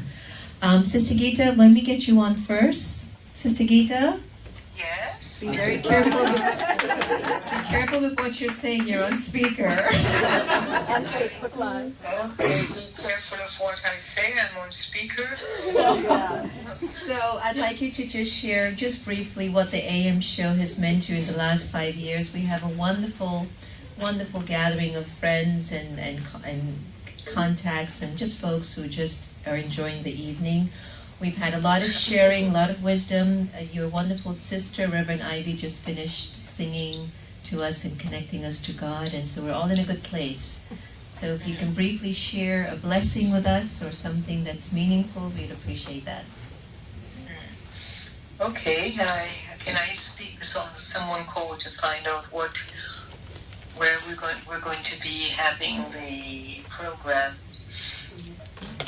You know, how could they view the program? Okay, it's on Facebook. So, but I want to talk to you. Don't worry about it. Yeah. You can talk to me. All right. Meditation Museum. Wow. I used to be a very busy person, involved in jobs and, everything. And when I worked at Miami-Dade Community College, Sister Jenna came to do a program to do her, journalism or something like that. And the director was so impressed and said, this is the best student he has ever had. She's a natural. And I also decided to go with her. And She followed me everywhere I went, even to college. I was given a 0 point and laughed at. But Meditation Museum has helped me a lot to keep busy. In this life, the more you're in a state of offering good wishes and knowledge or wisdom that will enhance someone's life or assist them, there is a reward for that, whether we know it or not. We do get a reward. It's called karma philosophy. And so we're in a stage in life now where all of us are are settling karmic accounts. The great thing is that we have the Supreme Being who is able to take us through that. We had a wonderful session this morning that said, if your body causes you discomfort, offer your body to God. Offer your mind to God. Whatever it is that causes discomfort, offer it to God. And then you will find, because you love God, you will take extra care of this body if you say, I surrender this body to you. And it's just a consciousness. So Meditation Museum, in that I've met many, many people. And Sister Jenna has had a gift from a child of uplifting people. I cannot forget that. She would uplift everyone. And so Meditation Museum is also playing that role. She started it thinking that I should have done it, but then I remember the director of Miami-Dade Community College stating that she was a natural. And so I didn't feel up to doing it because I felt she does it better than I could, so why not put her in front? And it has been lovely to sit and hear the natural way in which she interviews people with that spiritual friendship. It's all a spiritual friendship that is created through all the people she's interacted with. So I am learning too from Sister about spiritual friendship. So Meditation Museum, the whole idea is to let people be educated on their originality. And many of us in meditation, I, the soul, have experienced myself how I was originally. Oh my goodness. And the question that comes, so what has happened? Yeah? And then I observe, yeah, the way I am with others, the way, do I give sorrow or do I take sorrow or do I do them both? And so the whole idea is to learn to give happiness to others. And Meditation Museum really alerts you on so many things and it educates you. There's so many things I did not fully know about certain things. Spiritual things were different, but I learned so many things about how people cope with their situations or problems before, and they have overcome it and they share it. And so if I have to pass that on to someone else, I would say I heard, or I would also try to experience what that person experienced. So Meditation Museum, let's say wow, wow, wow, wow, wow. Wow, wow, wow, wow, wow, wow. Sister Gita, Sister... Wow, wow, wow, it's wonderful. Wonderful, wonderful. Sister Gita, you're wow, wow, wow, wow. And we're missing you, but thank you so much for taking the time to joining us today. And it was a pleasure. Thank you. I just should lots stay of love. busy in service. This is Sister Gita, everyone.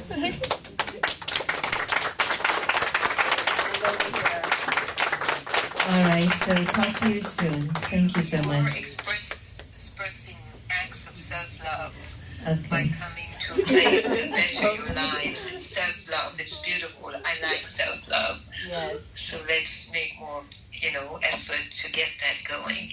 And wonderful, wonderful, wow, wow, wow, wow day to all of you. Okay, thank you. Much love. So that was the lovely Sister Gita, and you can feel her vibrations, right? Just over the phone. I'm telling you, it's a blessing. So the brains behind America Meditating. You might have heard Sister Gita saying Meditation Museum. She meant America Meditating, but we don't judge her. Anything that you've learned in the last 5 years, boss? Well, I retired from the federal government. about 5 years ago or so. And I decided to take it easy and just take some meditation and yoga and all that. And then I kind of ran into Sister Jenna at the Meditation Museum and Santosh and Sister Gita, and started taking a lot of courses there. And then after a while, Sister Jenna said we were going to do the radio show. It was Sister Gita. Oh, well, Sister Gita, and then working with Sister Jenna. So Antonia used to come to class, right? And she'd sit all the way in the corner in the back. I called Antonia every odd name. What's her name? Antoine? I don't know. What is her name? Antoine? Antoine? What kind of name is that? And so Sister Gita would say, Sister Jenna, you should pay attention to her. There's something special about her. What's her name? Antonita? So that's how I could never get her name, so she'd come to the museum. I go, oh, Om Shanti. Antoine, right? Right. So it took Sister Jenna a while. This is a true story. Yeah, this is a true story. Took her a while to learn my name, but she finally did. We've been working together for 7 years now in total. And I've really enjoyed it. I've enjoyed working with the radio show and getting to meet all the fine people here and all the others that we work with. And just learning so much from the experience. When we get books from the authors, I always really get into them and start reading through the books, and Sister's like, you don't have to go into that much detail. No, everyone. We've got deadlines and there are 50 other things in the agenda, and she's reading a book. Oh my God, this book is so good by Diane.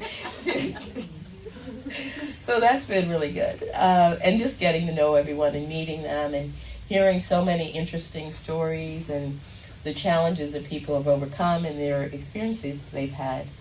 And so I've really enjoyed that. And just the way we've expanded into 90 countries, as Sister mentioned, and being included on so many podcasts, it's just been a wonderful opportunity. And I appreciate that. And thank you all for your support. And I'll turn it over to Santosh.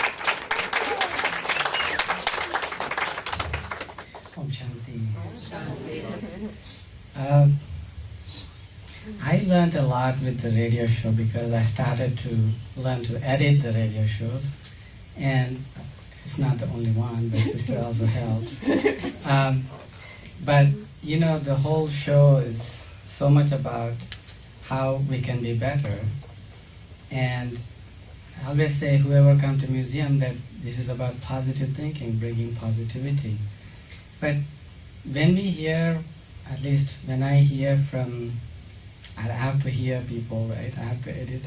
So when I'm hearing from many people from different backgrounds, it does create an impact in your mind. So sometimes it sticks in my mind longer. And so that, personally, that in a selfish way, I'm not doing for anyone, it's my own self, that I have benefited that way, and I still do. So, and it's amazing how sometimes people come on, and it's a very, it's a gift, I would say, that people can connect from anywhere and have a conversation, and it's amazing because it's a very short time and it's economical too. You don't have to worry about anything. And on top of it, when the retreat started in Peace Village, and it's another, you all went, whoever went to Peace Village would know how they felt and took benefit, because it was just on the phone. Now you actually get to even experience. So that was one. And I was talking to someone about this year 5th anniversary and doing the retreat in Mount Abu, India. And I said, oh, is this a gift or something for whoever is signing up for the retreat, the guest speakers, to go to Mount Abu, India, in our headquarters? So because not many get that opportunity, I said, oh, this could be a gift from above. So I was just thinking that. Thank you, and thank you for coming.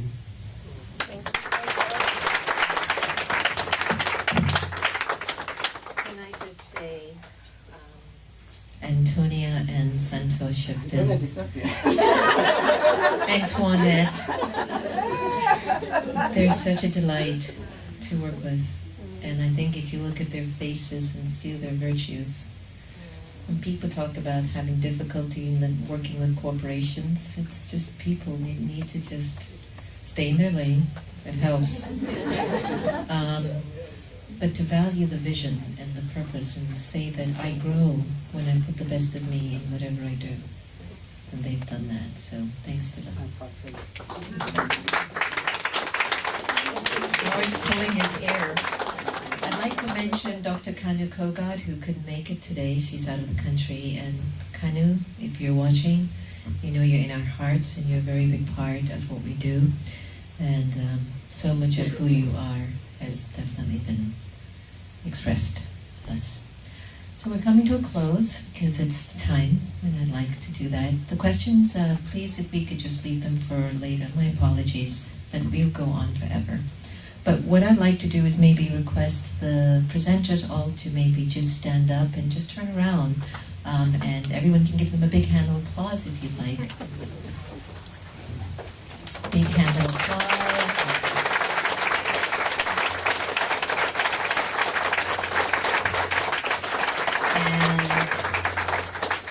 I know we've gone over our timing, so our apologies. They will be available for you to meet.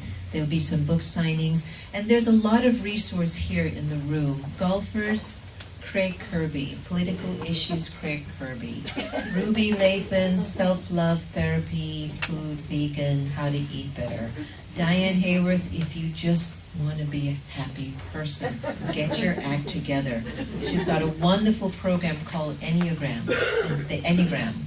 Please contact her for corporations, companies, programs, communities. It's a fantastic program. It really talks about how to build team dynamics and how to accept people more, especially in a workplace when everyone is so different. Reverend Sylvia, 1901.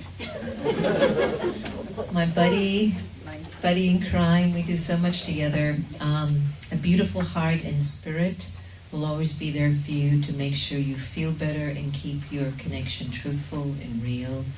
Molly, leadership. If you're looking into leadership activities, she holds regular events here in the Tysons area. Her network is called SOAR Network, S-O-A-R. So she has a lot of beautiful work that she does where she's bringing leaders to the table to come from a place of values and virtues and to bring the best of themselves. So they connect a lot of great people. Dr. Placentra Johnson will be available to talk about her book, but also about the wisdom that she carries. Are you still practicing? Yes. Okay, and then you can visit her to get your ass checked. And Dr. Andrea Pennington, it's my fortune to inherit Andrea to the Washington metropolitan area, who's in Richmond. And Dr. Andrea is working on a new book called The Miracles of Angels. If you have a story in which you have experienced a miracle coming out of you because of some situation you felt there was an angel, she's authoring a book and she's asking you to be a co-author.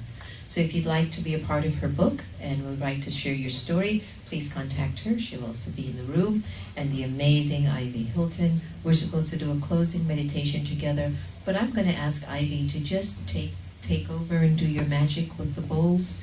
And the meditation will be that. And I'll do a little bit. I'll do a little bit. And I have a blessing card. We have a blessing card for everyone and a treat. If you're vegan, please let me know. How many vegans are in the room? Good, one, good. All right, so we have some vegan treats for you. Vegans, you're making us cook a lot of food. So please feel free to come up and then spend some time with the presenters in the private room. And please be mindful of other people who might be in a queue. I would suggest that you just exchange your contact information if you find that you're going into further detail. Please don't ask him to cure your life in 10 minutes, but get their number and their information, and then you can call them and touch base with them. I'm sure you know who you resonated with. Thank you all for coming once again. Please remember Facebook, tweet it out, share everyone some jewel that you took away. And once again, thank you for joining us at the museum, but also for the American Meditating Radio.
America Meditating Radio, a show for everyone to learn more about this amazing thing called life.